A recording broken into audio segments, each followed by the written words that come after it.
Welcome to Diwakar physics. चलिए इस video में हम एमसीक्यू सॉल्व करेंगे जो प्री बोर्ड एग्ज़ाम के लिए आपको हेल्प करेगा। और प्री बोर्ड में जो आया क्वेश्चन आप रिवाइज कर सकते हैं। तो क्वेश्चन पहला है, choose the correct option. If the force and velocity are perpendicular in a motion then the motion is translational motion, oscillatory motion, random motion and circular motion. तो इसमें क्या होगा, सर्कुलर मोशन आपका चैप्टर 1 में जो पढ़ा है। तो उसमें क्या आता है, जो फोर्स सेंटर की तरफ होता है और वेलोसिटी टेंजेंशियल होता है। तो ये 90 डिग्री हो गया, तो इसमें सर्कुलर मोशन होगा। तो सेकंड क्वेश्चन है, the potential energy of a body depends on centre of gravity, displacement, position of the body, all the above. तो पोटेंशियल एनर्जी पोजीशन के ऊपर डिपेंड करता है। नेक्स्ट क्वेश्चन है, in a thermopile the transformation of energy is chemical to electrical. तो ये नहीं होगा, क्योंकि जो थर्मोपाइल होता है उसमें हीट देना पड़ता है और हीट से इलेक्ट्रिसिटी जनरेट होता है। तो इसलिए केमिकल टू इलेक्ट्रिकल नहीं होगा। दूसरे ऑप्शंस देखते हैं, heat energy to chemical energy ये भी नहीं होगा, इलेक्ट्रिकल टू हीट एनर्जी ये भी नहीं होगा, हीट टू इलेक्ट्रिकल होगा। तो डी ऑप्शन करेक्ट है। ठीक है। नेक्स्ट है, hydrogen radio isotope can emit alpha particle. तो hydrogen isotope alpha particle emit कर सकता है, ट्रू और फॉल्स। तो ये होगा फॉल्स, क्योंकि हाइड्रोजन में जो अल्फा पार्टिकल तो 2 प्रोटॉन्स 2 न्यूट्रॉन्स चाहिए, है ना। तो उसमें एक ही प्रोटॉन रहता है, इसलिए hydrogen cannot emit alpha particles. तो ये हो गया। अभी एसर्शन रीजनिंग क्वेश्चन है, red colour is used as a danger signal. Reason, red scatters less due to its long wavelength. तो एसर्शन इज ट्रू, ठीक है। रीजन इज फॉल्स, तो रीजन भी ठीक है। Assertion is false, reason is true, ये भी नहीं होगा। Both assertion and reason are false, ये भी नहीं होगा। Both assertion and reason are true, तो ये सही है, क्योंकि red colour is used as danger signal because it scatters less due to its long wavelength.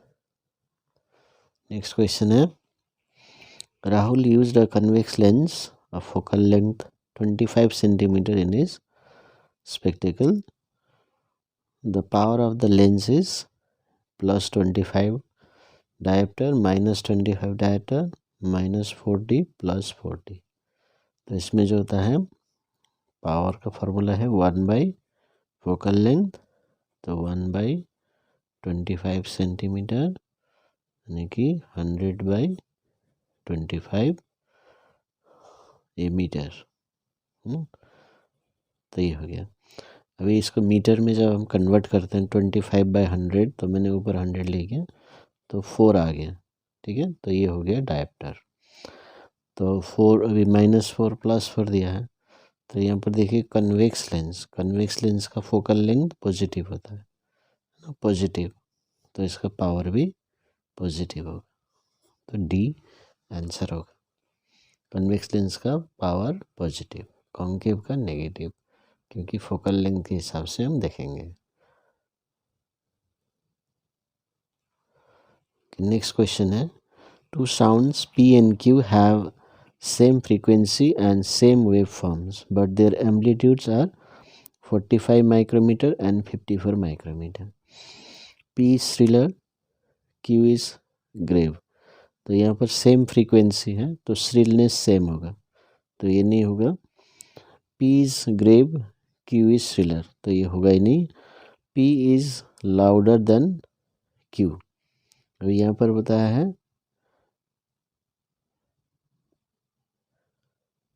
Amplitude दिया 45 एंड 54, ठीक है। तो यहाँ पर जिसका एम्पलीट्यूड ज़्यादा होता है वही लाउडर साउंड होता है। तो P का दिया है 45, Q का दिया है 54, तो Q लाउडर होगा, तो ये भी रॉन्ग है। तो ये Q is louder than P, तो ये सही होगा, नंबर डी। नेक्स्ट क्वेश्चन में जाता है, bulb X is marked 100 watt 220 volt and bulb Q is marked 60 watt 110 volt. The ratio of their resistance is, तो रेजिस्टेंस क्या होता है, V²/P होता है, इसलिए R1/R2 करेंगे तो V1² P1 P2/V2² कर सकते हैं, रेसिप्रोकल हो गया। तो फार्मूला कौन सा लगाया, V²/P, R=V²/P। तो अभी वैल्यूज पुट कर दीजिए। पहला वोल्टेज है 220, पहला पावर है 100, दूसरा पावर है 60 और वोल्टेज है 110।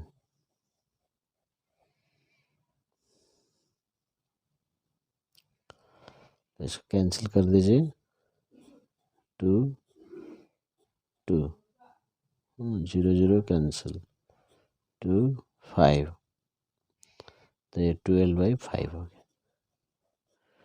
तो ये आंसर सही है।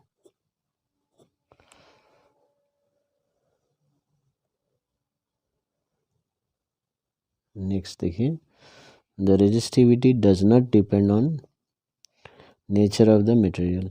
तो इसमें डिपेंड करता है, टेम्परेचर में भी डिपेंड करता है, लेंथ ऑफ द वायर में डिपेंड नहीं करता है, ठीक है। रेजिस्टिविटी है, रेजिस्टेंस डिपेंड करता है, रेजिस्टिविटी डिपेंड नहीं करता, तो सी करेक्ट होगा। This wire is connected to outer metallic case of geyser. तो जो आउटर मेटालिक केस होता है ना, तो अर्थ वायर होता है। तो अर्थ वायर में ब्राउन वायर लाइव हो गया, ब्लू वायर न्यूट्रल हो गया, येलो वायर अर्थिंग हो गया, तो ये सही है, येलो वायर। तो फ्यूज वायर भी नहीं होगा, fuse wire is connected in the live wire. तो आउटर मेटालिक केस में ये हो गया येलो वायर, जो कि अर्थ वायर है, ठीक है। Lenz law is depend on principle of calorimetry, नहीं है। लॉज ऑफ रिफ्लेक्शन, ये भी नहीं है। दूसरा ऑप्शन देख लेते हैं, principle of conservation of energy, ये सही है। प्रिंसिपल ऑफ मोमेंट्स नहीं, तो ये सही है, principle of conservation of energy.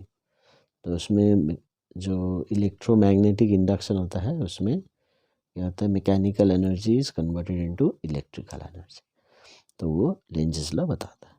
During freezing kinetic energy of molecules decreases, ये गलत हो गया।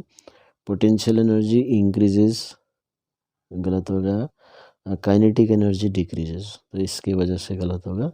पोटेंशियल एनर्जी डिक्रीजेस ये हो सकता है, लेकिन काइनेटिक एनर्जी इंक्रीजेस, है ना, तो ये गलत हो गया। तो काइनेटिक एनर्जी रिमेंस है, तो ये सही होगा।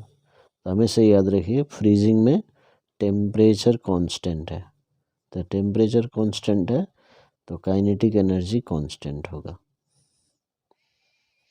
काइनेटिक एनर्जी कांस्टेंट होगा, क्योंकि temperature is the measure of average kinetic energy.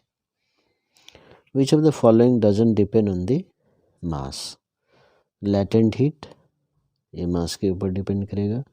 Specific latent heat, ये नहीं करेगा, है ना, ये स्पेसिफिक है ये, क्योंकि ये फॉर 1 kg सॉलिड है, ठीक है, 1 kg आइस टू मेल्ट, तो ये मास के ऊपर डिपेंड नहीं करेगा। हीट कैपेसिटी भी मास के ऊपर डिपेंड करता है, तो ये सही है। When a ray of light enters from a rarer to denser medium, rarer to denser medium then speed increases. तो याद रखना है, तो ये रेयरर है, ये डेंसर है। तो क्या होता है, डेंसर मीडियम में स्पीड कम हो जाता है, तो ये नहीं होगा। वेवलेंथ भी कम हो जाता है, तो ये भी नहीं होगा। Angle of incidence is greater than the angle of refraction. ये बेंड टूवर्ड्स होता है, इसलिए ये वाला एंगल आई और ये आर छोटा होगा, तो आई इज ग्रेटर, तो ये सही है। रे बेंड्स अवे फ्रॉम नॉर्मल, ये तो रॉन्ग हो गया, तो ये सही हो गया। अभी this class of lever can lift a load of 225 newton always with the effort of 125 newton. तो अभी यहाँ पर जो है mechanical advantage equals to 225/125, greater than 1 है, तो ये सेकेंड क्लास लीवर हो, क्योंकि ऑलवेज लिखा है। फर्स्ट क्लास भी हो सकता है, लेकिन इसमें ऑलवेज लिखा है, तो हमेशा ये फोर्स मल्टीप्लायर का काम करेगा, इसलिए क्लास 2 लीवर सही है।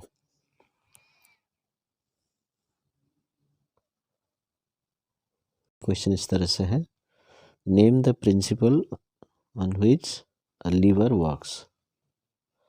तो कौन सा प्रिंसिपल के ऊपर वर्क करता है, तो नेम खाली लिखा है, स्टेटमेंट नहीं लिखना है। तो इसमें है प्रिंसिपल ऑफ मोमेंट्स, ठीक है, प्रिंसिपल ऑफ मोमेंट्स। तो इसमें बताता है in equilibrium anticlockwise moment is equal to clockwise moment. तो ये है principle of moment. Which radioactive radiations having the highest has the highest ionizing power। तो आयनाइजिंग पावर अल्फा पार्टिकल, ठीक है, अल्फा पार्टिकल, अल्फा लिख सकते हैं। Name the radioactive particle emitted from an unstable atom used in carbon dating. तो यह है beta, तो बीटा रेज निकलता है कार्बन 14 से, ठीक है, ये हो गया। अभी नेक्स्ट है, a force displaces an object but does no work, give 2 examples लिखा। तो डिस्प्लेसमेंट है लेकिन वर्क 0 है, तो 2 एग्जाम्पल लिखना है। तो 2 एग्जाम्पल है, a coolie carrying a load on his head moves in a circular horizontal platform, ठीक है, ये हो गया पहला।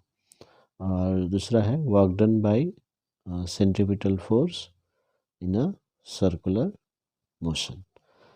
तो इसमें भी फोर्स एंड डिस्प्लेसमेंट परपेंडिकुलर है, फोर्स ऊपर लगाता है कुली और डिस्प्लेसमेंट सामने की तरफ 90 डिग्री। और इसमें भी है 0 वर्क, क्योंकि फोर्स सेंटर की तरफ और ये डिस्प्लेसमेंट वेलोसिटी इधर 90 डिग्री में, ठीक है, तो इसलिए ये सर्कुलर मोशन का एग्जांपल लिख सकते हैं। अभी नेक्स्ट क्वेश्चन है, यहाँ पर डायग्राम दिया हुआ है, देख सकते हैं। तो क्वेश्चन है, name the type of lever. तो ये एफ इधर में है, लोड है यहाँ पर है, एफर्ट यहाँ पर, तो FLE याद रखना है। ये सेकंड क्लास हो गया, तो याद रखिए ये वाला आपके लिए इजी रहेगा, FLE इन बिटवीन। तो ये एक्सप्रेशन याद रखिए, तो क्लास ऑफ लीवर आपको आसान हो जाएगा। जैसे कहने का मतलब है, यदि F इन बिटवीन है, F इन बिटवीन इसका मतलब क्लास 1, क्योंकि पहले लिखा है। L इन बिटवीन इसका मतलब L सेकंड में लिखा है, तो second class. E in between इसका मतलब third, first second third, FLE in between. तो इस तरह से याद कीजिए। दूसरा क्वेश्चन है, FA दिया हुआ है 40 सेंटीमीटर, 40 सेंटीमीटर, और AB दिया हुआ है 60 सेंटीमीटर। तो मैकेनिकल एडवांटेज निकालना। तभी मैकेनिकल एडवांटेज के लिए लीवर के लिए ये फार्मूला यूज़फुल होता है। एफर्ट आर्म, क्योंकि जब डिस्टेंसेस दिए होंगे, जो लोड एंड एफर्ट दिया है तो लोड बाय एफर्ट, जो डिस्टेंसेस दिया है, आर्म्स दिए हैं, तो effort arm by load arm. अभी जो एफर्ट आर्म होता है, ध्यान दीजिए, एफर्ट से लेके फलक्रम तक। तो ये देखिए एफर्ट यहाँ है और फलक्रम यहाँ है, यानी कि टोटल लेना पड़ेगा, ऐड करना पड़ेगा। तो 40 + 60 हो। और लोड आर्म क्या होता है, लोड से फलक्रम 40। तो कभी माइनस करना पड़ेगा, कभी प्लस करना पड़ेगा।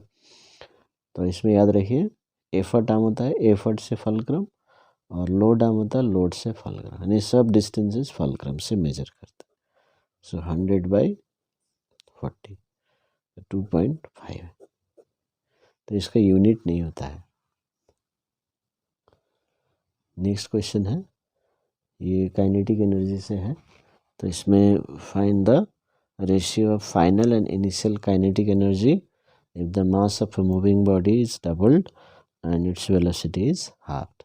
तो इसमें कंपैरिजन है, तो इसलिए हमेशा क्या करना है कि K1 ले लीजिए, है ना, हाफ mv², m1 v1², और रेशियो निकालना है K2।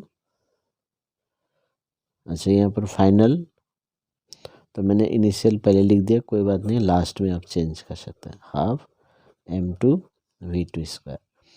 तो ये पहले का हो गया, ये बाद का हो गया। तो अभी पहले जो था उसमें चलिए हाफ हाफ कैंसिल कर सकते हैं। देखिए m2 जो है ना, मास इज डबल्ड, तो यानी कि जो m2 है बाद में जो मास हुआ वो पहले वाले से डबल, ये हो गया। और वेलोसिटी है हाफ, तो ये जो v2 है ये हाफ ऑफ v1, v1 का हाफ, तो स्क्वायर। तो m2 हो गया 2m1, और बाद में वेलोसिटी, बाद का वेलोसिटी v1/2। तो इसको मैंने पुट कर दिया, तो इसलिए हमारे पास m1 m1 v1 v1 हो जाएगा, तो कैंसिल हो जाएगा, तो हमारा रेशियो आ जाएगा। तो यही है टेक्निक। तो अभी देखिए m1 v1², अभी ये 2m1 इंटू v1²/4। अभी यहाँ कुछ बच्चे क्या करते हैं, v1²/2 लिख देते हैं, तो ये रॉन्ग है। तो जो वेलोसिटी है उसका होल स्क्वायर करना, डबल बोलने से 2v1 1/3 v1/3, इसका होल स्क्वायर आना चाहिए। तो ये मिस्टेक हो जाएगा, ये रॉन्ग हो गया। तो अभी देखिए ये कैंसिल कर सकते हैं, और m1 कैंसिल, v1² कैंसिल, तो ये 2 ऊपर चला जाएगा, तो 2:1 हो गया। तो अभी यहाँ पर फाइनल पहले लिखा है, तो K2:K1 = 1:2।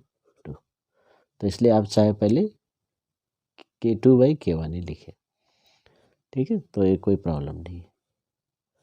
तो ये हो गया answer. Draw a graph of variation of kinetic and potential energy of a freely falling body with the height. तो क्या करना है इसका, तो एक्सिस ले लीजिए, तो एक तरफ एनर्जी ले लीजिए, एक तरफ हाइट ले लीजिए, और ये 0 हाइट हो गया। 0 हाइट मतलब ग्राउंड लेवल में, तो ग्राउंड लेवल में क्या होता है, पोटेंशियल एनर्जी 0, जैसे हाइट बढ़ते जाएगा पोटेंशियल एनर्जी भी बढ़ेगा। और मान लीजिए ये टोटल एनर्जी है, ठीक है, यहाँ तक पहुँच गया। अब टोटल 0 हाइट मतलब मैक्सिमम काइनेटिक होता है, और जैसे ऊपर जाता है वो स्पीड कम होता जाएगा, ठीक है। तो ये हो गया ऐसा,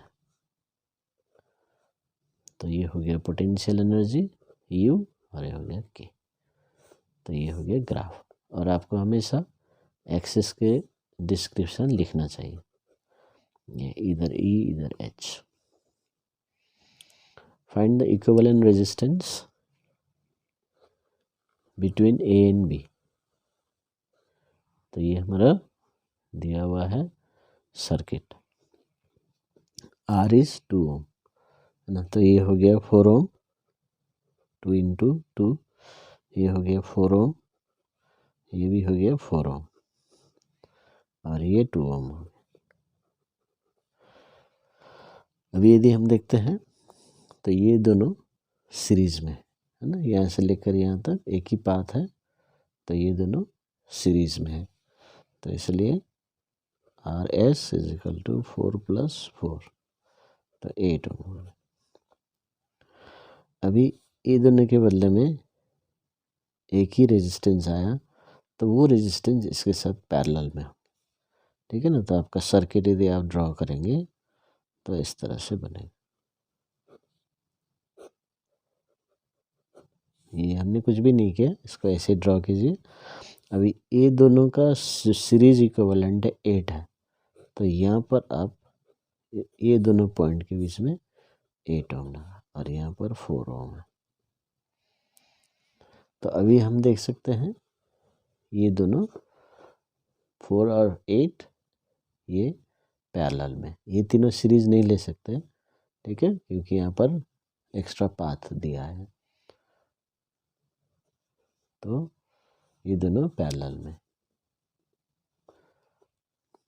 तो 1/RP इक्वल्स टू 1/4 + 1/8, तो LCM 8, 2 + 1, तो 3/8 है।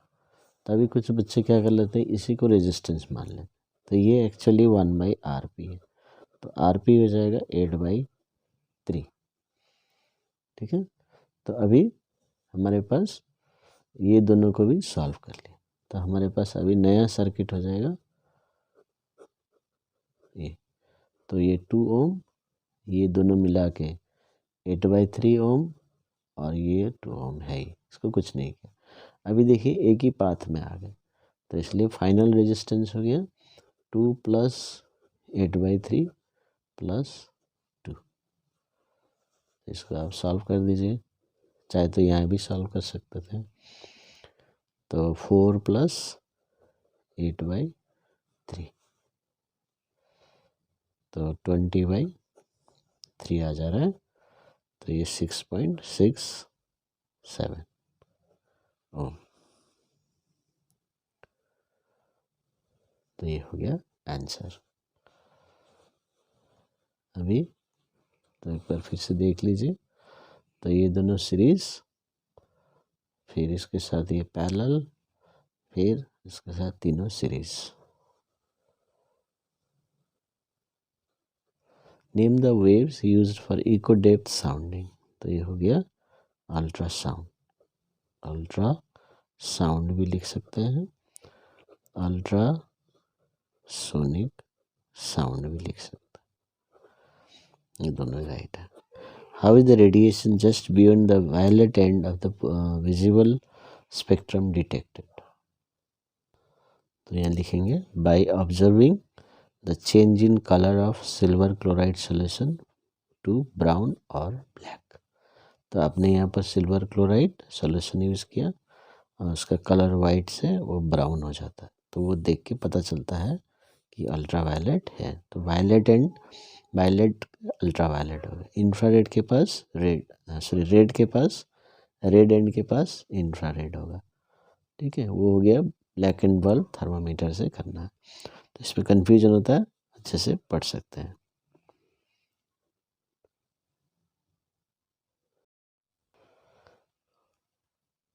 चलिए अभी क्वेश्चन नंबर 3 हम करेंगे इस वीडियो में।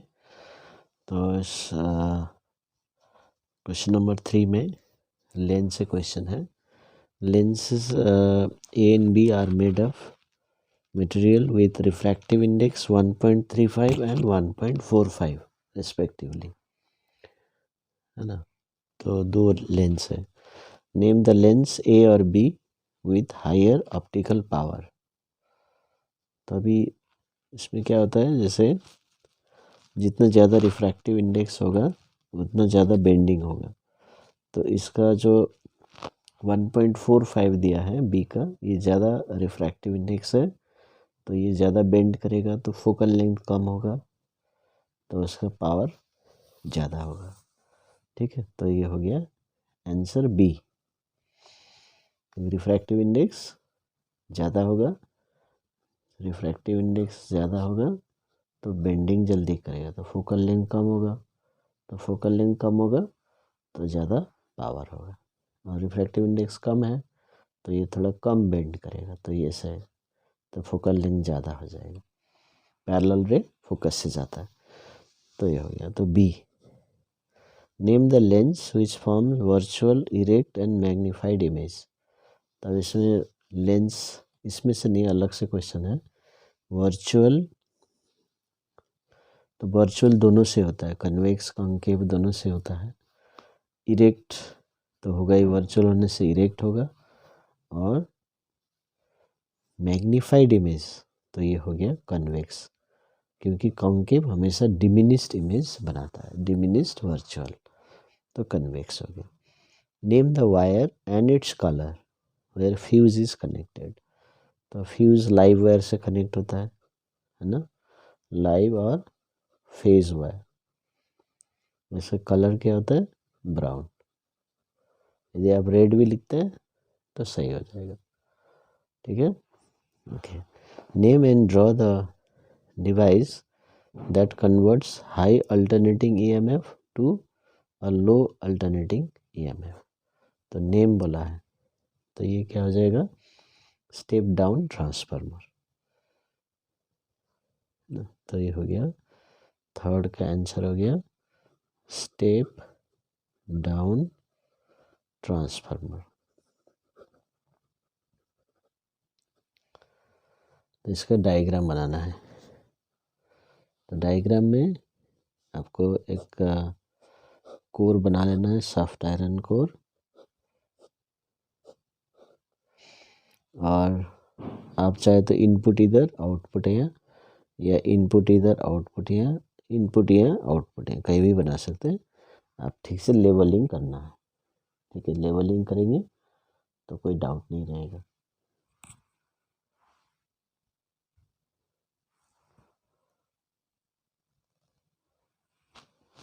तो चलिए इसको सॉल्व कर लेते हैं, डायग्राम बना लेते हैं। तो मैं यहाँ इनपुट बना देता हूँ, इनपुट एसी। तो यहाँ पर हाई टू लो है, तो इसलिए इनपुट में हाई वोल्टेज है तो लार्ज नंबर ऑफ टर्न्स होंगे। तो यहाँ पर मैंने 1 2 3 4 5 टर्न्स बना दिया था ये। तो ये इनपुट एसी, ये प्राइमरी कॉइल हो गया। और इसके इधर में क्योंकि हाई टू लो है तो वोल्टेज लो करने के लिए नंबर ऑफ टर्न्स भी हमें लो रखना है। ठीक है, तो यहाँ 2 टर्न रख दीजिए, बस ये हो गया आउटपुट एसी या एसी आउटपुट, ये सेकेंडरी कॉइल। और जब भी फिजिक्स डायग्राम बनाएंगे तो लैमिनेटेड कोर, हाँ जब भी फिजिक्स डायग्राम बनाएंगे तो पूरा लेबल करना, सॉफ्ट आयरन कोर, इसे कोर बोलते हैं, सेंट्रल पार्ट, इसे सॉफ्ट आयरन यूज़ करते हैं। और ये लैमिनेटेड होता है, पतले पतले शीट्स लेके इसको बनाते हैं। और प्राइमरी सेकेंडरी, तो ये इम्पोर्टेंट है। यदि आप कुछ लिखे नहीं प्राइमरी कौन सा है, सेकेंडरी कौन सा है, इनपुट कौन सा, आउटपुट कौन सा है, तो कोई मार्क्स नहीं मिलेगा, क्योंकि वहाँ प्रॉब्लम हो रहा है समझने के लिए, है ना। तो ये हो गया। अभी नेक्स्ट क्वेश्चन हम लोग देखेंगे, कैलोरीमेट्री का प्रॉब्लम है। तो कैलोरीमेट्री में solid of mass 50 gram at 100 degree Celsius is placed in 150 gram of water at 20 degree Celsius so that the final temperature is 25 degree Celsius. Calculate the heat capacity of the solid. Specific heat capacity of water दिया हुआ है। तो हम इस तरह से solve करेंगे। पहले हम सॉलिड और वाटर, ठीक है, सॉलिड जो दिया है और वाटर दिया है। तो इसका मास सी लिख लेंगे। तो मास कितना है सॉलिड का 50 ग्राम, सी कितना है निकालना है, सी निकाल लेंगे तो एच निकाल पाएंगे। यहाँ पर लिखा है हीट कैपेसिटी निकालो, तो इसलिए सी निकाल लेंगे। ठीक है, और टी कितना है 100 डिग्री में है, ये इसका ओरिजिनल टेम्परेचर 100 डिग्री। अभी वाटर की तरफ जाइए, मास 150 ग्राम, वाटर एट 20 डिग्री, इसका 20 degree Celsius, specific heat capacity दिया है 4.2 जूल पर ग्राम पर केल्विन। तो इधर भी ग्राम ग्राम, इधर भी पर ग्राम, तो यूनिट चेंज करने का ज़रूरत नहीं है। ठीक है, और ये जो जब मिक्स करेंगे तो यहाँ पर क्या पता लग रहा है कि ये एक बॉडी हीट लूज करेगा और दूसरा बॉडी हीट गेन करेगा। ठीक है, तो कैसे पता करेंगे, तो जो हायर टेम्परेचर में है वो हॉट बॉडी हो गया, तो वो हीट लूज करेगा। अभी हम देखते हैं यहाँ पर सॉलिड का 100 है, वाटर का 20, तो ये हीट लूज करेगा, ये हीट गेन करेगा।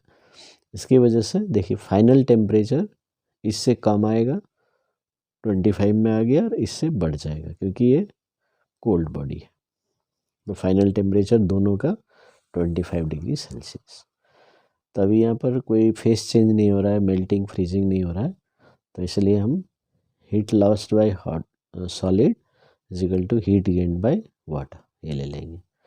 तो फार्मूला क्या है mc डेल्टा टी। तो जब भी हीट देने से या हीट लेने निकालने से एब्जॉर्ब करने से चेंज इन टेम्परेचर होता है, तो mc डेल्टा टी लगाइए। फेस चेंज नहीं है, फेस चेंज में ml लगाना है। ठीक है, तो मैं लिख देता हूँ Q is equal to mc delta T. ये हो गया जब टेम्परेचर चेंज होगा, और जब मेल्टिंग या फ्रीजिंग होगा तो ये साथ में लगाना। तो ये याद रखिए।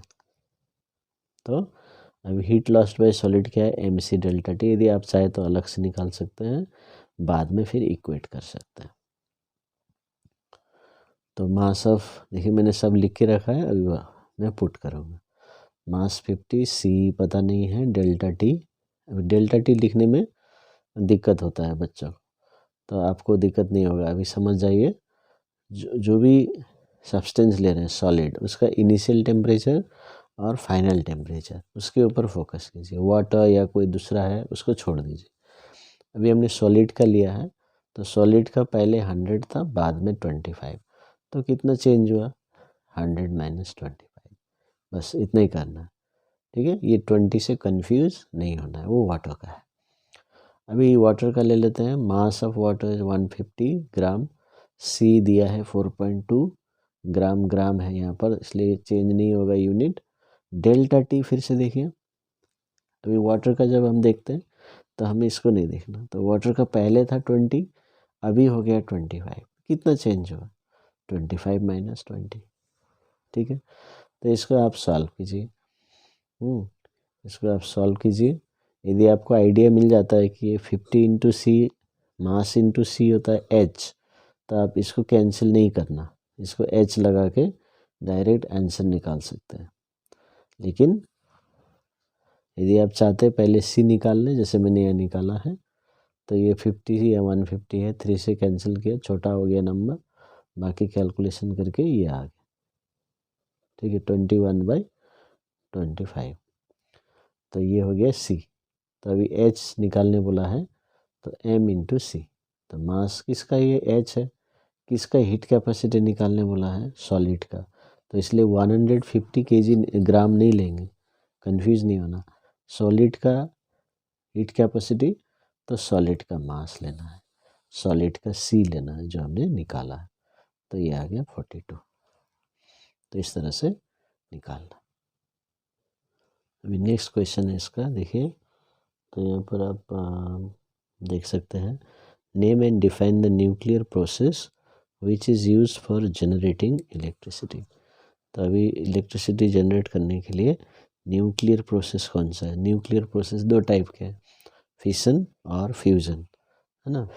फिशन यूज़ करते हैं, तो न्यूक्लियर फिशन हो गया आंसर। ठीक है, तो इसमें क्या होता है, इसमें the process in which heavy nucleus breaks into smaller nuclear of same size by the bombardment of neutron is called nuclear fission. ठीक है, न्यूक्लियर फिशन, फ्यूजन में कंफ्यूज नहीं होता है, fission, and a large amount of energy is release in this process. तो ये हो गया, आपको इस तरह से लिखना है। तो आपको टेक्स्ट बुक में भी मिल जाएगा, तो वहाँ से भी लिख सकते हैं।